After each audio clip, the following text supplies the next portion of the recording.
আজ খুব মজা হবে তাই না মা? হ্যাঁ খুব মজা হবে। আগে চলো কেকটা কিনে নিয়ে আসি, তারপর তোমার আব্বুকে সারপ্রাইজ দেব। মা মা, ওই তো আব্বু। তুমি না খুব দুষ্টু। তাই না?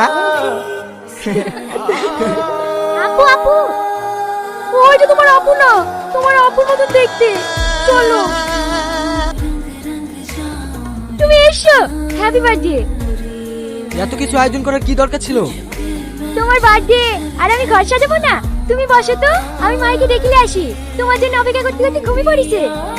না না থাক, এখন আর বুড়িকে ডাকতে হবে না। তোমার সাথে আমার কিছু জরুরি কথা আছে। হ্যাঁ বলো। এখানে বসো। বলো কি বলবা? আমি বুঝতে পারছি না কথাগুলো তোমাকে কিভাবে বলবো। আমি জানি তুমি কষ্ট পাবে, কিন্তু আমার কিছু করার নাই। আমি একটা মেয়েকে অনেক ভালোবেসে ফেলেছি, তাকে ছাড়া বাঁচবো না।